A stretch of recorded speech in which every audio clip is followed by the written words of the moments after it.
Next प्रश्न है कि यहाँ पे पूछा गया है कि आगरा स्थित विश्व प्रसिद्ध ताजमहल को मुख्यतः किस गैस से खतरा है।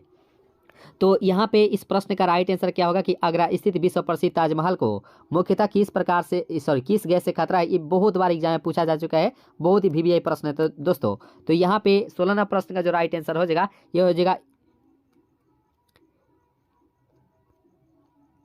यहाँ पे 16 प्रश्न का जो राइट आंसर हो जाएगा एसो सल्फर डाइऑक्साइड जो है इस प्रश्न का राइट आंसर हो जाएगा ऑप्शन नंबर सी जो है इस प्रश्न का राइट आंसर हो जाएगा।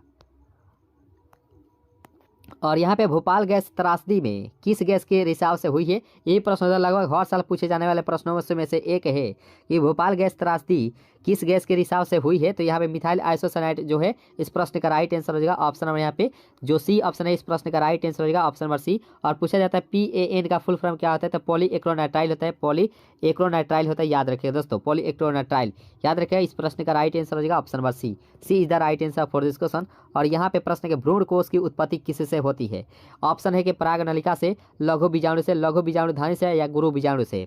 तो यहाँ पे 18 प्रश्न का सही आंसर क्या होना चाहिए। उम्मीद करते हैं आप सभी इस प्रश्न का आंसर दे दिए होंगे कि भ्रूण कोष की उत्पत्ति किससे होती है। तो चलिए दोस्तों इसका आंसर जान लेते हैं। और जो भी दोस्तों ऑप्शन नंबर डी के साथ जा रहे गुरु बीजाणु धानी से, गुरु बीजाणु से, जो कि राइट आंसर हो जाएगा ऑप्शन नंबर डी के साथ जो भी दोस्त गए हैं उनका बिल्कुल सही आंसर हो जाएगा option number D is the right answer for this question. उम्मीद करते हैं यहाँ तक जो सेशन है आपसे बहुत ही अच्छे से कवर किए होंगे। और चैनल पर अगर नए जुड़े जो सब्सक्राइब भी कर लीजिएगा और अपने दोस्तों को भी अधिक से अधिक इस वीडियो को शेयर कर दीजिएगा और इस चैनल के बारे में अधिक से अधिक बताने का प्रयास कीजिएगा दोस्तों, ठीक है।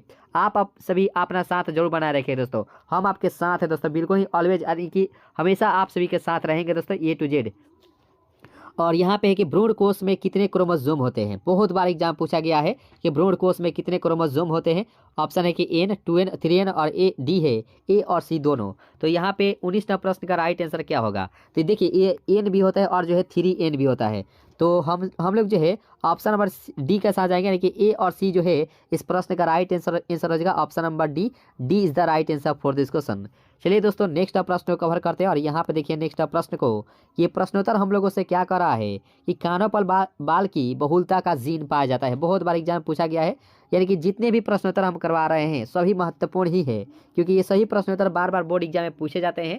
तो इसलिए जो है आप सभी को इन सभी प्रश्नों को अच्छे से कवर कर लेना चाहिए। अगर NCERT आपका कवर है तो सब कुछ आपका कवर है दोस्तों, ठीक है।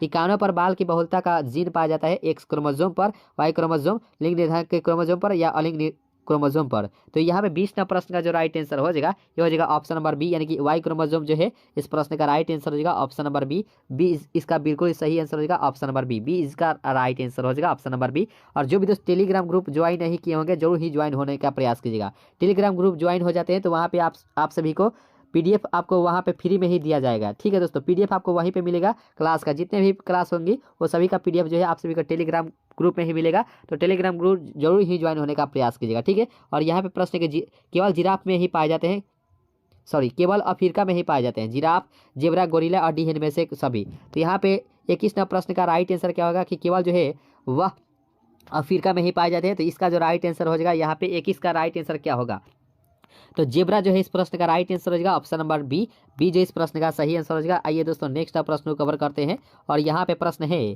कि रेबीज का टीका किसने प्रचलित किया था, जेनर, लुई पास्चर, डार्विन या लेमार्क। तो यहाँ पे इस प्रश्न का राइट आंसर क्या होगा कि रेबीज का टीका जो है किसने प्रचलित किया था। तो रेबीज किसके कारण होता है, तो कुत्ते और बिल्लियों के काटने से जो है रेबीज नामक रोग होता है, ये भी याद रखिएगा। और यहाँ पे रेबीज का टीका जो प्रचलित किया था, ये जो किए थे ऑप्शन नंबर क्या होना चाहिए दोस्तों, तो ये हो जाएगा जो भी दोस्तों लुई पास्चर के साथ जा रहे हैं ऑप्शन नंबर बी, जो कि राइट आंसर हो जाएगा option number B is the right answer for this question. और रेबीज जो होता है रेबडो वायरस के कारण होता है, यह भी याद रखिएगा दोस्तों, रेबीज जो है वह वायरस के कारण होता है, रेबडो वायरस। तो इस प्रश्न का राइट आंसर हो जाएगा ऑप्शन नंबर बी इसका राइट आंसर हो जाएगा। उम्मीद करते हैं सेशन जो है आप सभी को अच्छी लग रही होंगी तो लाइक जरूर कीजिएगा दोस्तों, और चैनल पर नए जो सब्सक्राइब ही कर लीजिएगा। और यहाँ पे प्रश्न है कि निम्नांकित में से कल्याण सोना क्या है। कितना मस्त सवाल है दोस्तों, और ये इतना अच्छा सवाल है कि ये बार बार एग्जाम में पूछ लिए जाते हैं। बहुत ही अच्छा सवाल है कि कल्याण सोना जो है किसका किस्म होता है, धान की, गेहूं की, मकई या मटर की। तो यहाँ पे 23 प्रश्न का जो राइट आंसर हो ये जो भी दोस्तों यहाँ पे बी बताने गेहूं की, जो कि राइट आंसर हो जाएगा ऑप्शन नंबर सोनोरा भी हो जाएगा, यहाँ पे कल्याण सोना भी हो जाएगा। ये सभी जो है गेहूं की ही महत्वपूर्ण किस्में होती है। जो बी ऑप्शन है इस प्रश्न का राइट आंसर हो जाएगा ऑप्शन नंबर बी इसका राइट आंसर हो जाएगा। चलिए नेक्स्ट प्रश्न को कवर करते हैं। और यहाँ पे 24 प्रश्न है कि अंगुलिकाएं किस जीव से संबंधित है? मुर्गी, मधुमक्खी, मछली या रेशम कीट? तो यहाँ पे 24वां प्रश्न का राइट आंसर क्या होगा? अंगुलिकाएं जो है किससे संबंधित रखती है? तो 24वां प्रश्न का जो राइट आंसर हो जाएगा ये हो जाएगा ऑप्शन नंबर सी, मछली से, जो कि राइट आंसर हो जाएगा ऑप्शन नंबर सी। सी इसका राइट आंसर हो जाएगा ऑप्शन नंबर सी। सी इसका बिल्कुल सही आंसर हो जाएगा। और यहाँ पे देखिए नेक्स्ट प्रश्न को, ये प्रश्नोत्तर हम लोगों से क्या कह रहा है कि मानव रक्त में कोलेस्ट्रॉल स्तर को घटाने में सहायक स्टेनिन होता है। तो यहाँ पे इसका राइट आंसर क्या होगा कि मानव रक्त में कोलेस्ट्रॉल स्तर को घटाने में सहायक स्टेनिन होता है। तो इसका जो राइट आंसर हो जाएगा या 25 का ये हो जाएगा ऑप्शन यहाँ पर जो सी है यानी कि विषाणु, जो कि राइट आंसर हो जाएगा वायरस। वायरस जो है इस प्रश्न का राइट आंसर हो जाएगा ऑप्शन नंबर सी। और यहाँ पे प्रश्न है कि निम्नलिखित में से कौन जैव उर्वरक है? साइनोबैक्टीरिया, माइकोराइजा, सहजीवी और डी इनमें से सभी। तो यहाँ पे इस प्रश्न का राइट आंसर क्या होगा? 4 ऑप्शन आपको दिया गया है। इस प्रश्न का राइट आंसर क्या होगा? सबसे पहले आप सभी का आंसर आ जाना चाहिए कि निम्नलिखित में से कौन जो है जैव उर्वरक है। तो यहाँ पे 24वां प्रश्न का जो राइट आंसर हो जाएगा ये हो जाएगा ऑप्शन नंबर डी, यानी कि सभी जो है इस प्रश्न का राइट आंसर हो जाएगा ऑप्शन नंबर डी। यहाँ पे साइनोबैक्टीरिया ओनली 4 नहीं होगा, यहाँ पे सभी जो है इस प्रश्न का राइट आंसर हो जाएगा, क्योंकि साइनोबैक्टीरिया भी होता है, माइकोराइजा भी होता है, सहजीवी जीवाणु भी होता है। इस प्रकार से हम लोग डी के साथ जाएंगे, जो कि राइट आंसर हो जाएगा ऑप्शन नंबर डी। और यहाँ पे 27वां प्रश्न है कि डीएनए को देखने के लिए किसका प्रयोग किया जाता है? इथिडियम ब्रोमाइड या एनिलीन ब्लू, रेफरन फास्ट ग्रीन? तो यहाँ पे इस प्रश्न का राइट आंसर क्या होगा? 27 का। आप सभी का आंसर आ जाना चाहिए कि डीएनए को देखने के लिए किसका प्रयोग किया जाता है। तो यहाँ पे 27वां प्रश्न का जो राइट आंसर हो जाएगा ये हो जाएगा ऑप्शन में यहाँ पे जो डी ऑप्शन है fast green, sorry ethidium bromide जो है इस प्रश्न का राइट आंसर हो जाएगा ऑप्शन में यहाँ पे जो ए ऑप्शन है इस प्रश्न का राइट आंसर हो जाएगा ऑप्शन नंबर ए। इसका राइट आंसर हो जाएगा। और यहाँ पे प्रश्न है कि कवक को किस एंजाइम से संसाधित किया जाता है? काइटिनेज, लाइसोजाइम, सेलुलोज और गैलेक्टोज? तो यहाँ पे बताएं कवक को किस एंजाइम से संसाधित किया जाता है। तो यहाँ पे 28वां प्रश्न का जो राइट आंसर हो जाएगा ये हो जाएगा काइटिनेज। इस प्रश्न का राइट आंसर हो जाएगा ऑप्शन नंबर ए। ये जो इस प्रश्न का राइट आंसर हो जाएगा। यहाँ पे देखिए नेक्स्ट प्रश्न को कि प्राइमर्स का उपयोग किया जाता है पीसीआर में, क्लोनिंग में, डीएनए संसाधन में या डी इनमें से कोई नहीं। तो यहाँ पे बताने के प्राइमर्स का उपयोग कहाँ किया जाता है। तो यहाँ पे 29वां प्रश्न का जो राइट आंसर हो जाएगा ये हो जाएगा ऑप्शन नंबर ए, यानी कि पीसीआर विधि में। इस प्रश्न का राइट आंसर हो जाएगा ऑप्शन नंबर ए। ये जो इस प्रश्न का राइट आंसर हो जाएगा। और आप सभी को कमेंट बॉक्स में बताना है कि जो है एड्स में जो है वह कौन सा टेस्ट लगता है, एड्स में जो है कौन सा टेस्ट लगता है, आप सभी को कमेंट बॉक्स में बताना है। ठीक है दोस्तों। और नेक्स्ट प्रश्न यहाँ पे 30वां प्रश्न आप देखेंगे स्क्रीन पर, जो कि काफ़ी महत्वपूर्ण ये सवाल है कि BT20 का प्रभाव किस कीट वर्ग पर जो है होता है? लेपिडोप्टेरन, यहाँ पे कोलियोप्टेरॉन और डायप्टेशन और डी है इनमें से सभी पर। यहाँ पे BT20 का प्रभाव जो है किस कीट वर्ग पर जो है वह होता है। तो 30वां प्रश्न का जो राइट आंसर हो जाएगा ये हो जाएगा ऑल ऑफ दी। जो है इस प्रश्न का राइट आंसर हो जाएगा ऑप्शन नंबर डी। डी इसका राइट आंसर हो जाएगा। 31वां प्रश्न यहाँ पे देखेंगे। और यहाँ पे प्रश्न है किसी आबादी का स्वरूप निर्भर करता है वितरण पर, घनत्व पर, जातीय रचना पर, डी इनमें से सभी। तो यहाँ पे इस प्रश्न का राइट आंसर क्या होगा? 31 का। तो सबसे पहले आप सभी का आंसर आ जाना चाहिए कि किसी आबादी का स्वरूप जो है वह निर्भर करता है। तो 31वां प्रश्न का जो राइट आंसर हो जाएगा ये हो जाएगा ऑप्शन नंबर डी, इनमें से सभी पर, जो कि राइट आंसर हो जाएगा option number D. D is the right answer for this question. Session अगर अच्छी लग रही हो तो लाइक जरूर कर लीजिएगा दोस्तों, और चैनल पर नए जुड़े हो तो जो सब्सक्राइब भी कर लीजिएगा।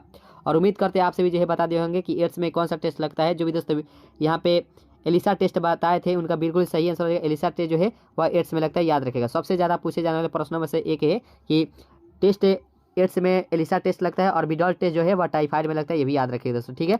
तो यहाँ पे किन कारणों से आबादी का सदा परिवर्तनशील होता है? भौतिक, जैविक, ए और बी दोनों, और डी इनमें से कोई नहीं। तो 32वां प्रश्न का जो राइट आंसर हो जाएगा ये हो जाएगा ए और बी दोनों, यानी कि भौतिक और जैविक होता है। इसका राइट आंसर हो जाएगा option number C. C is the right answer for this question. और जो भी दोस्त नए जुड़ेंगे चैनल से जरूर सब्सक्राइब कर लीजिएगा दोस्तों, वीडियो को जो है लाइक जरूर ही कर लीजिएगा।